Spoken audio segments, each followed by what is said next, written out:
Good morning. Good morning to Proctor High School. On behalf of the Utica City School District, I would like to welcome all of you to this very special event. I would like to especially thank our wonderful students for being here with us this morning for a program that was designed with the best interest of all of you in mind and to provide encouragement as you continue your transition from middle school to high school. A task that can be challenging at times, as we all know from our own experiences. It is our hope that when you leave here this morning, you have been positively influenced in some way by the people who will be sharing their stories with you. It is now my privilege to introduce and welcome Mr. Brian Seville, Senior Vice President and Director of Educational Institutions Unit of the Utica National Insurance Corporation, who played an instrumental role in the vision for making this event possible. Let's have a warm welcome for Mr. Seville.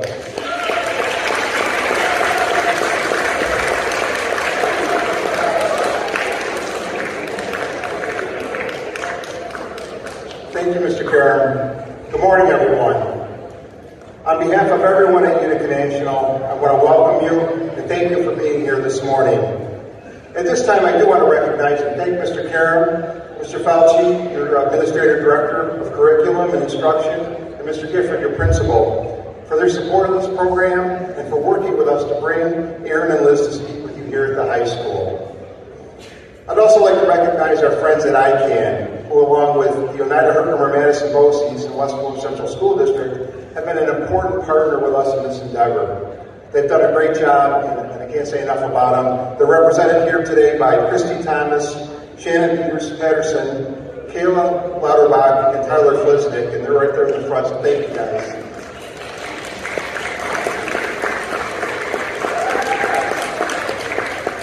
I also want to acknowledge my colleague, John Acey, who's in the front row here. He was our lead representative for the working group who put this program together, and he's with us this morning, and he just did a great job, and I really appreciate it. Thanks, John.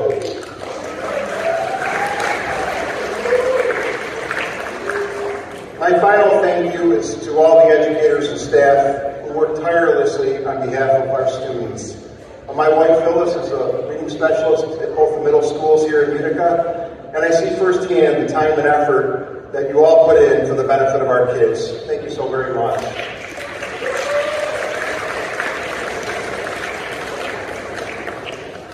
I'm really honored to be here this morning to introduce these two incredible and inspirational women who have made a lasting impact on the many lives that they have touched.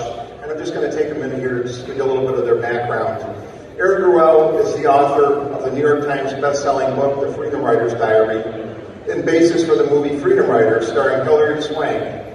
It tells the story of Erin and her 150 at-risk students at Woodrow Wilson High School in Long Beach, California, during the early 1990s. Determined to create a brighter future for her students, Erin turned to writing and literature to persuade them to embrace history, humanity, and hope. She specifically used literature to compare the turmoil to some of the worst examples of society's inhumanity towards one another. The parallels to their own lives emboldened her students to write their own journals, becoming a form of solace. When the students anonymously read each other's journals, division was replaced with unity and understanding. As a result, the Freedom Writers were born. Since then, Erin has authored many other books, including the most recent Dear Freedom Writers, which was released last spring. Now, this book offers stories of hardship and hope from students across the world, with heartfelt responses from the original Freedom Writers and Freedom Writer teachers whom Erin has trained and worked with over the years. We are exceptionally proud of the fact that two local students shared stories featured in the new book, one from Sequoia Valley and the other from Westmoreland. Erin has shared her message of hope and resilience on the international stage for many years, having been to the region annually for about the past decade. She is no stranger to the Mohawk Valley and has become an adopted resident of our region. We welcome her back every year, sometimes multiple times a year, and we're pleased to be able to do so again. She's just a wonderful woman, and we love her.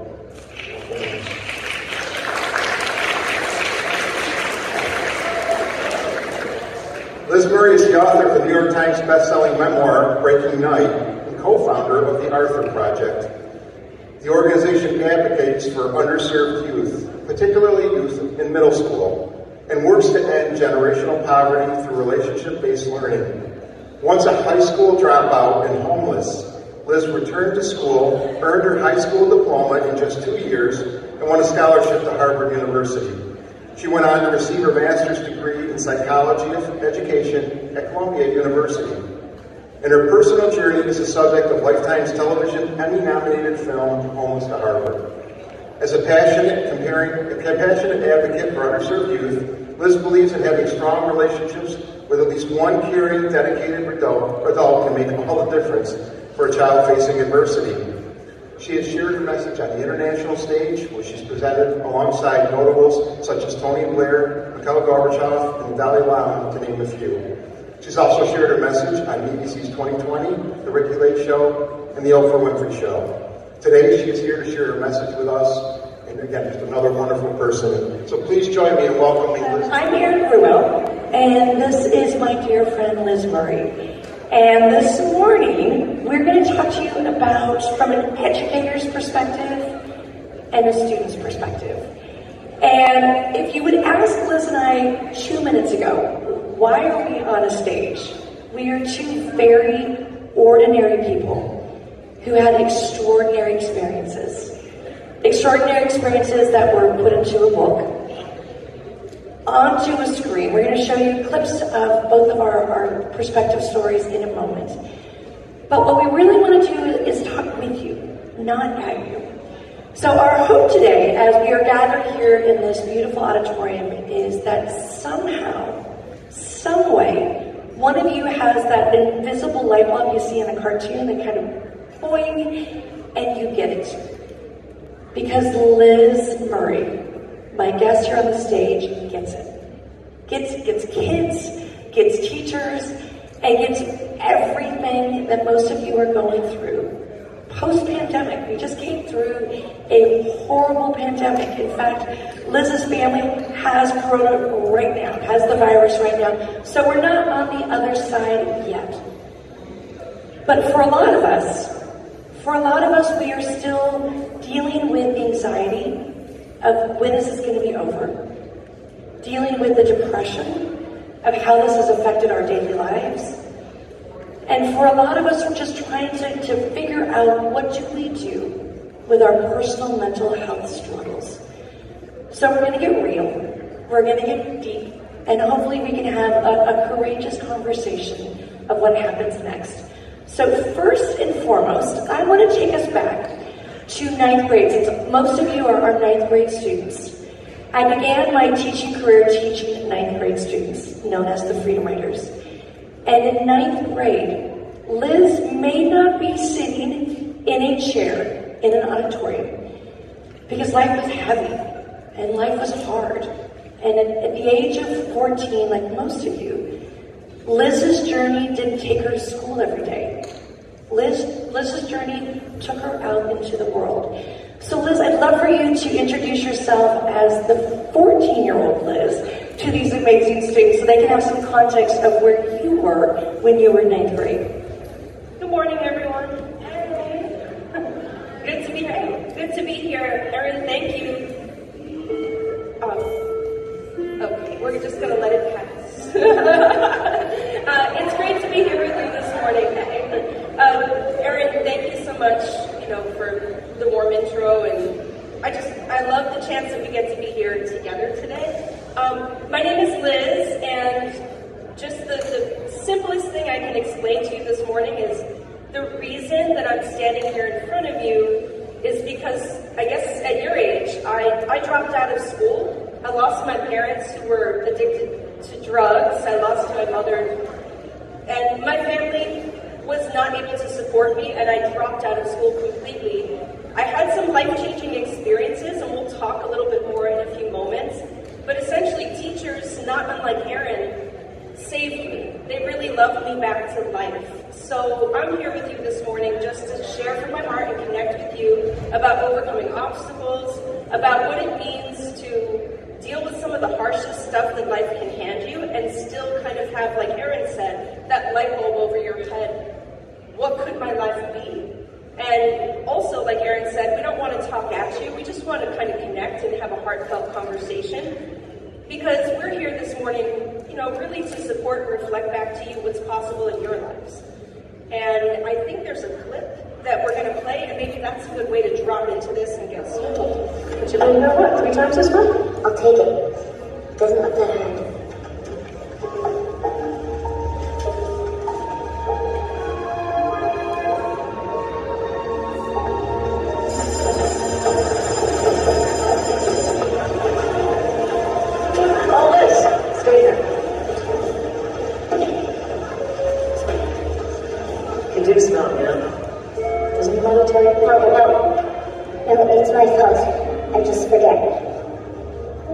Well, when you have a show tonight, you wanna watch back here? I've been saving some things for you.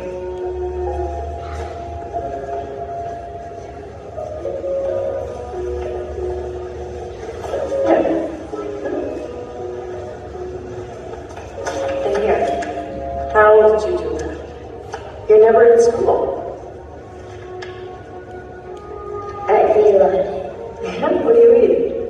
The encyclopedia. There's a lady upstairs, Eva. She found one in the dumpster. The whole set. Well, except for art ass. If you had asked me about art ass, I would have gotten it wrong. I was just lucky. Oh, Liz, you have to come to school. Okay. No, I mean it. Look, it's ridiculous. You're way too smart not to be here. I don't understand why you don't come. But no. How could I tell her that school made me sad? I didn't know how to talk to her. I didn't know how to talk to anyone. My house wasn't a place you could come out of and be normal. You have to come every day. Okay? If you don't, then I have to call child welfare. It's not a threat. It's a promise.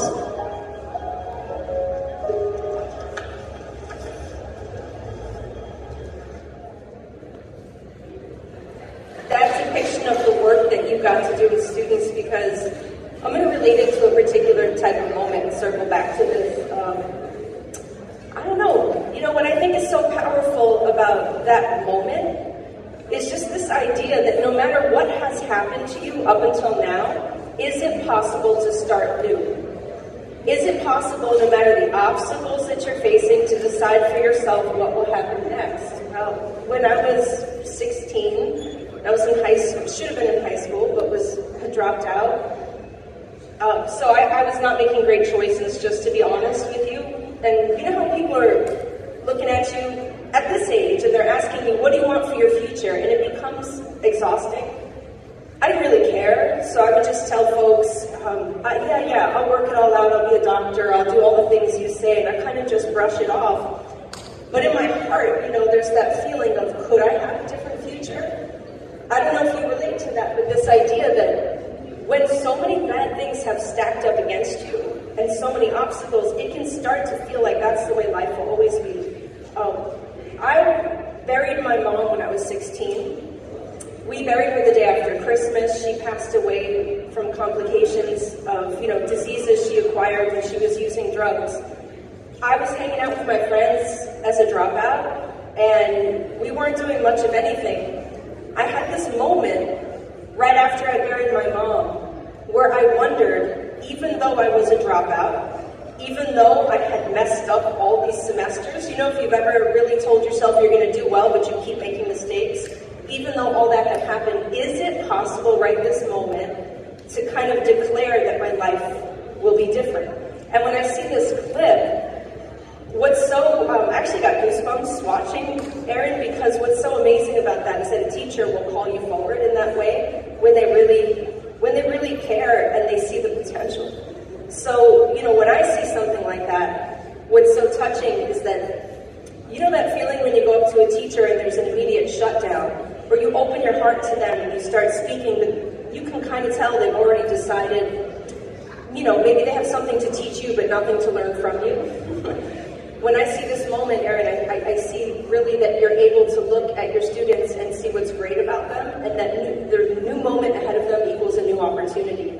And it makes me want to sort of pass it over to I don't know, to invite you and ask you all, no matter what's going on in your life, if there's chaos and busyness and things out of your control, can you find a quiet moment to sit somewhere with yourself and think about, what do I want, regardless of what other people are telling me is possible? Like what? Because at the end of the day, it's your life, right? When I buried my mom, the day I buried her, I went to my friend Bobby's house, and we used to just sit around on the couch and watch TV and do nothing. And I remember sitting there watching my friends, and they were all kind of like, one of them was complaining about his teacher, the other friend had just quit her job. And I thought of my mom, who I had buried, and I looked at my friends, and something just clicked inside of me. And it was really simple at first. I panicked because I thought, oh my God, how am I going to pay my bills? My friends can't pay my bills. How am I going to get a job? How am I going to, right? Because no matter what it feels like right now, in just a few years, the bills arrive with my name on it, right? And taking all that in, and then realizing that if life can change overnight in a very unexpected way, and it's been tough, then life can change for the better. I understand many of you have come from a country that's not this one, and there's a lot about this environment that might be new. I don't know what that feels like. I can't even imagine. But what I do know is that it's a demonstration that shows you how radically different things can be. And inside of that clip, what I really love is this idea of toasting is a declaration from the heart about things being new and different. And for a teacher to facilitate that, that you straight up come from love, Erin. That's really beautiful. Thank you.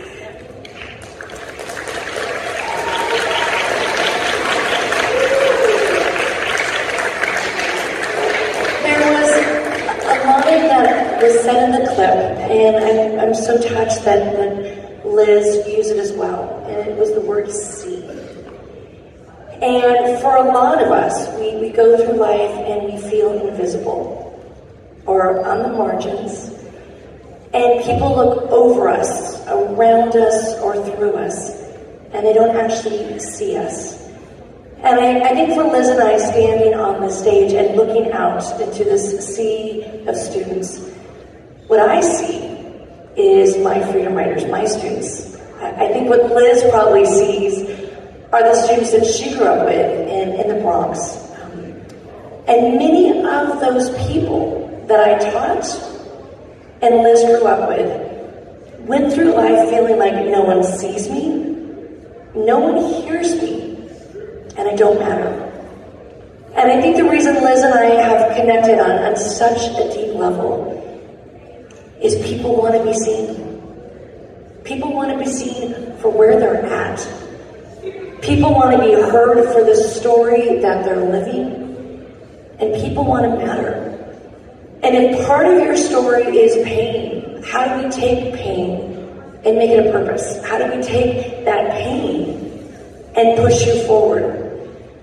So what Liz was telling you guys, I hope you got that as someone your age, she buried a parent. As someone your age, she didn't see school originally as a way to make her feel better. As someone your age, during the day, she wasn't at a desk doing tests. She was trying to figure out, what am I going to eat today? Where am I going to sleep tonight? And how am I going to be safe? And that's heavy for a kid. What Liz did not tell you is somehow, some way, someone saw her. Someone heard her. And someone recognized her brilliance. And said, the school you're going to, or you used to go to, doesn't work for you. There's not a one-size-fits-all for every single kid at every single school. If you come here, we're going to help you. We'll help you day, night, weekends. We'll help you with food. We'll help you feel warm. We'll help you take that past and make it your purpose. So in our country, the #1 university, the #1 college is Harvard. And Liz had this opportunity to go from being homeless to striving for the #1 university in our country. And the beautiful thing is she was able to make up for lost time. A non-traditional student said, that's my moonshot. That's how I'm going to dare to dream, is I'm going to apply to the hardest university to get in and see if they take me. And not only did they take her, they gave her a scholarship to help her pay for that university. So as someone at their age, what gave you the opportunity to find an adult, to find a school that allowed you to go to Harvard? Erin, and I'm so glad you distill it down to those, like that gap, like here I am, where am I going to go, and what are the steps? When I'm looking at you guys, what I think about, I can't help it, right? Because that part of my life when I was this age and going through some difficulty, and I'm not saying all of you are necessarily struggling on that level. I know I don't know you personally, but I know what it feels like to be this age and to think about how do I plan my future and not have all the parts together. So it went waking up in the morning. So yes, I was homeless, just to be clear. I had no place to live. In New York City, with the trains running all night, you can keep warm in the subway.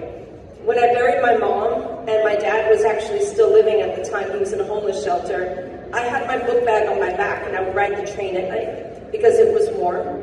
I'd hang out with my friends during the day, and like I said before, I wasn't seeing myself as having much of a future. But when I really got clear, and I can't say it enough, that moment with the toast, it really touches me. I think you have to make a decision. It's not enough. The decision is necessary and it's not enough because you need help. But it starts with a decision about what will your life be. And some of us wake up every day in chaos. Some of us have, in the Bronx, in a program that I work with middle school kids, I saw this one kid getting yelled at by his teacher for being late every day, and she was calling him irresponsible. And I kind of came down and said, hey, tell me, buddy, why can't you get here on time? He was taking his siblings to school and giving his grandmother her insulin shot in the morning. So talk about responsible. Right, like some people have no idea when you go home what you're up against. But the one thing there, that really the wrinkle in it, in terms of planning your future, is no matter how angry that can make us, when we're misunderstood and overlooked and not seen, like you're saying, Erin, regardless of that, it's your life at the end of the day. And I think somehow the loss and the pain and how severe all that was just showed it to me. I felt confronted. You know, this idea of, many of you are in 9th grade, yes? Somewhere in some computer here online is your transcripts with your name on it, and that's a record of all your grades. And if in a few years you want to apply to college, you're creating your college application right now by whatever you're doing in your classes. And it sticks to you and no one next to you or around you, at home or anywhere else but you. And when you get, it's a responsibility, but it's also a power. And I think I had the luck of just having so many severe things happen that I was confronted. And I asked myself a question that I'll offer to you all. Like, what would happen if you sat down and thought about, okay, how many semesters? I have 2 semesters a year. There's 4 years in the school. What if I had a really concrete goal of, in the end, when I print out my transcripts and I look at my grades, what will it say? What are the little extra things I can do? And then you mail that off to that college application, if that's what's next for you. And that becomes, in a sense, a ticket you're writing for yourself to go somewhere. And being able to see that clearly, and that is up to you. And I'm just telling you the truth, right? Like, that's up to you. Then you go get the help, right? And it's never going to be something, no one gets where they're going alone. So taking that realization with you and taking that responsibility first, and then realizing that then you need to find the Erins of the world, the teachers who will reflect back to you what's possible for you, and build a network around you of support, and put one foot in front of the other. And those mornings on this, it was so beautiful walking in this morning, that nice fog, right? Like you get your little warm drink in the morning, whatever you have, your book bag, your plan, and you get yourself where you need to go, and you find an advocate in this building or wherever you go to school, rather, you know, like you go, you find that person who can stick with you, and before you know it, you move from one semester to the next, and you turn around, and you carve out a different path for yourself if that's what you want, right? But it takes having the advocates. It takes having the Erins of the world. And I'm curious, Erin, when I see you, like, where do you come from? I know you said Los Angeles, and I know you. It's just such a miracle, your heart, and that you're able to see for students that this moment in time, this is a pivotal moment. And, I almost wonder, how did you become this way? And when you look out and you think of these students who are here with us this morning, in that same way with the kids with the toast, is there something about how you would put perspective around this time and what's possible for them? I think as an English teacher, all of you have to take some kind of an English class all 4 years when you're in high school. And for the students that I had, I got to keep them for 4 years. And that's unheard of because I fought. I got them in 9th grade. They hated reading, they hated writing, they hated books, and they hated me. So that's where we started, is I had students in 9th grade at the age of 14 who were in this English class, and we're supposed to read, and we're supposed to write, and they didn't want to be there. And I fought for them, literally fought to keep them their 9th, 10th, 11th, and 12th grade year. So I had them not only for 4 years in high school. When we were on the brink of my students graduating, every single one of them was the first. That's a heavy burden to be the first to graduate. The first to think I could go to college like Liz.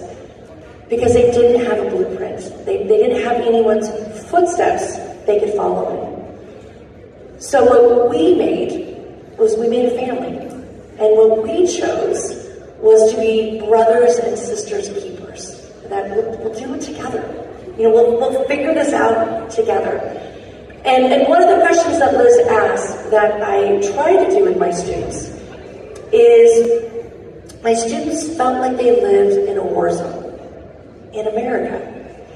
And if you are dodging bullets, if you are burying friends, if you have a bullseye on your chest, it may feel like you're in a war zone. And many of you here today come from war zones. Many of you are seeking refuge and asylum for the things that were out of your control in the countries you come from.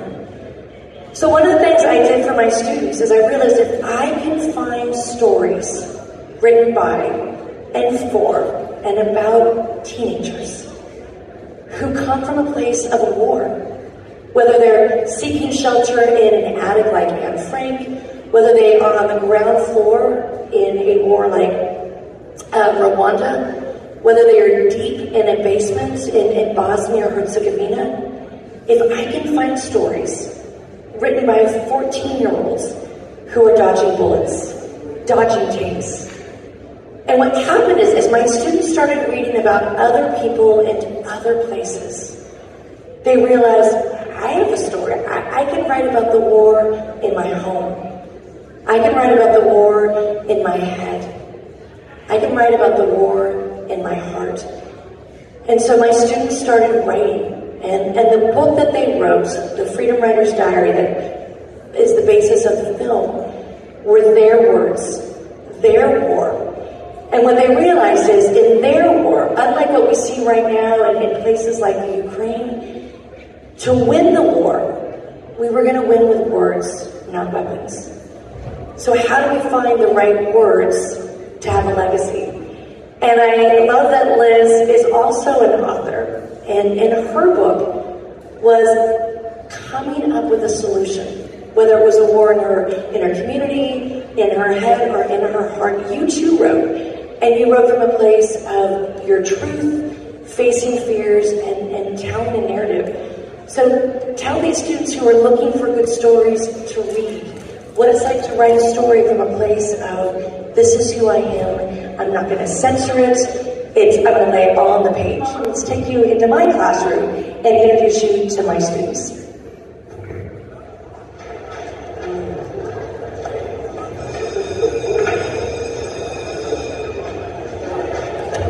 Okay guys, now listen up. This is what I want you to do. I want each of you to step forward and take one of these board bags, which contain the 4 books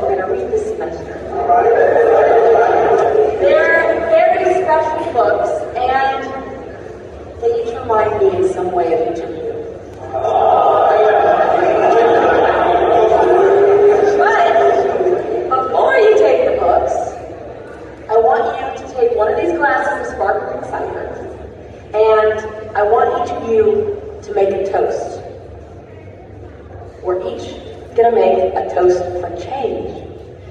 And what that means is, from this moment on, every voice that told you you can't is silenced.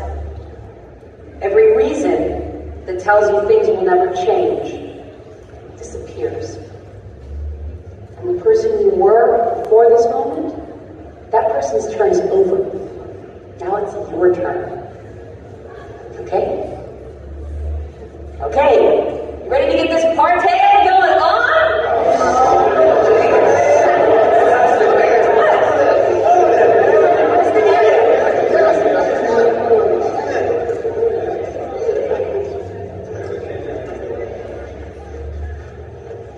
Man, I've been boyfriend since I was like 11, you know? Okay, well, I was always the person that was going to get pregnant before I turned 16 and drop out. Like my mom. Ain't gonna happen. My mom's kicked me out when I got jumped into the gang life.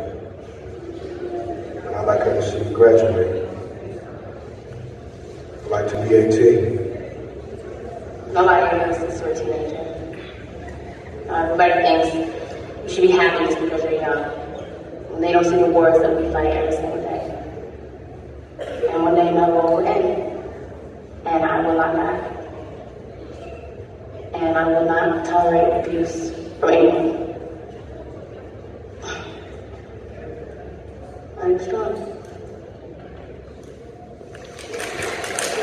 The first thing is realizing that you have a voice, right? So whatever goes on in your head all day long that you're venting about, you feel angry, picking up a pen or typing into your phone or whatever works for you, the value of that is so deep. Do I have anyone in here who keeps a journal or writes regularly? I always look for, people, yeah. It's tremendous. Don't ever stop. Like, I keep a document open in my phone still, and I go all day long on it. And before you know it, you realize that that's a way of... So, Erin, when you said the wars that your students related to, right? And then being able to look at Rwanda and what Anne Frank was up against, the thing that stands out to me about that is that all of us, sometimes you can get so into a routine that you don't even realize what you're up against. So that kind of writing, I think when you put a journey down on paper, it's sometimes the first thing, like a mirror that looks back at you and you go, wow, is that what I'm dealing with? And just being able to name it and watch it take a shape in front of you, you begin then to move away from being rocked in an ocean to having choices inside of it, right? And that's the power of writing. So if anyone in here, if you feel that you have a story inside of you, I always encourage people, put it down in the written word. It's a way to know yourself on a deeper level, but also to be able to give you those choices where if you can't name what's happening to you, if you don't have language and labels for it, it will continue to happen to you, right? But once you're able to distill it down into like a framework, an architecture in a sense, you can maybe carve out a new story for yourself. And I think that was the power of that kind of thing. And when I see kids, I know we don't know you guys personally. We're only here together for a short time.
All right, so actually we probably have to close.